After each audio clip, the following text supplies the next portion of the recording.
The best currency in the world is going to lose 99.9% of its value.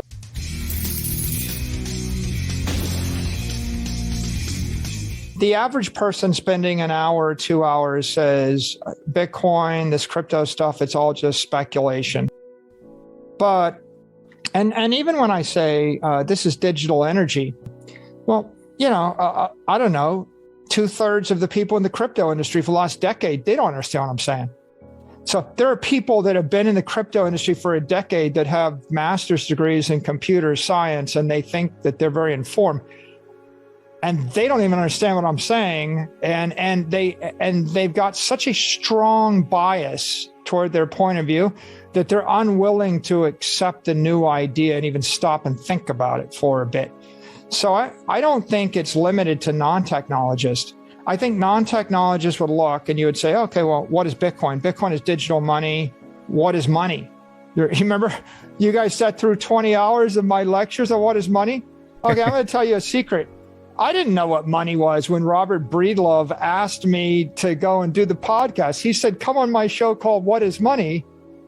And I said, well, gosh, I guess I better think about what is money before I get on the show. And then I ended up writing out a 10-page outline, and it becomes 30 hours of discussions. But I got to the year 2020 without thinking about what is money. Most of the people in the world don't know what is money. So if you say it's digital money, that doesn't click. And then if you say it's digital property, most people don't know what property is. They haven't thought about the definition of property.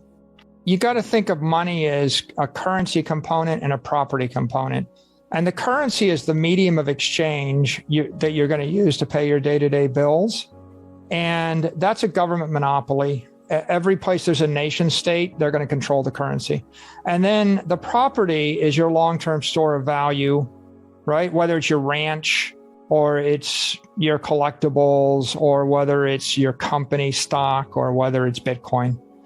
The cutoff, the clear theoretical cutoff, I think is 4 years. Like you want a really safe cutoff. Look at the 4-year moving average of Bitcoin. If you have money that you can afford to put away and hold for more than 4 years, you would be foolish to store it in a currency.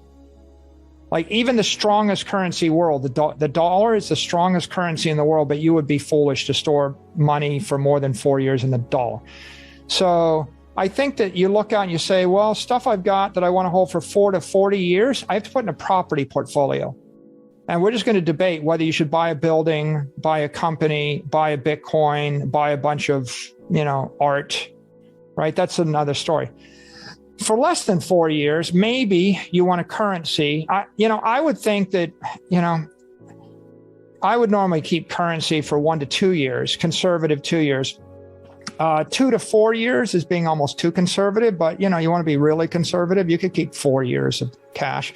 Now, what would I say to people that said, why not use currency?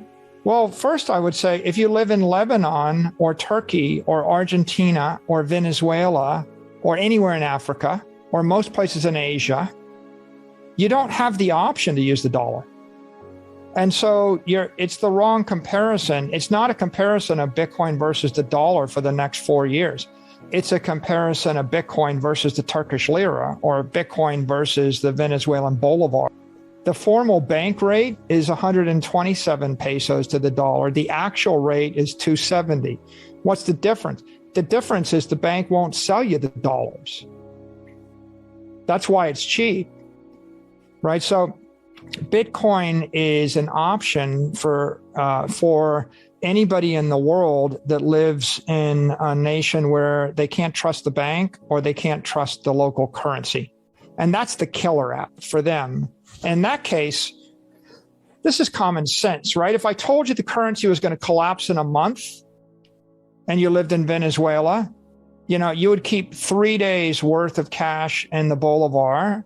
You would keep a month worth of cash in the peso. You would keep a year worth of cash in the dollar, and you would keep the rest of the money that you owned in property. Go buy a car, go buy something. Because I'm telling you, right, that whatever you bought, if you bought 100 houses 5 years ago, 95 of the 100 are getting burned, and you'll have 5 houses in 5 years. It's not complicated. So I think that the problem with all the currencies over the long term is the best currency in the world is going to lose 99.9% of its value on 100 years. The best. The dollar is going to lose 99.9% of its value over 100 years. Okay, so it's really just a question of what is your time frame. And if you look at the monetary inflation rate, you know, in a good year for 90 years on average before 2020, it was 7% a year in the dollar, 14% a year in the developing world. And this is not, controversial. You know, go study the history of currency collapses in Argentina, in Mexico, in Africa, and Russia's currency collapsed in 98. They all collapsed. So go study them and you'll realize that. So most currencies are losing 15% of their value a year, and the dollar is losing 8% of its value a year. But in 2020, we stamped down on the accelerator and the dollar started losing 16% or more of its value, actually 20% of its value a year for 2 years running, if you look at the M2 money supply. And that means everybody else started losing double that. And that's why you have riots in Sri Lanka right now, right? That's why you have riots in Argentina. That's why you have a collapse in all sorts of places, because the currency's losing, when it's weak, it's losing 40% of its value a year. When it's strong, it's losing 15 to 20% of its value a year.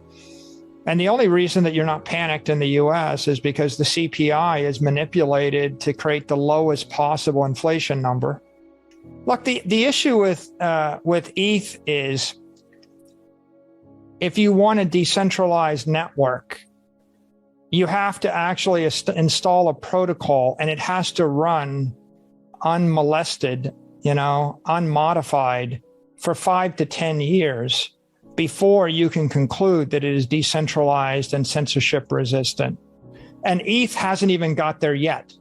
The clock on ETH won't start until after. The problem with ETH is, after the merge, they've still left all sorts of questions. What's the issuance schedule going to be for the next 1,000 years? What are the staking rules? What are there's so much, there's such an ambitious technology agenda that the protocol never stops mutating. And the problem with an ever mutating DNA structure is you generally end up with a monstrosity, right? You can't keep mutating the protocol for obvious reasons. So ETH isn't really something that you could have an opinion on yet, because they haven't stopped mutating it.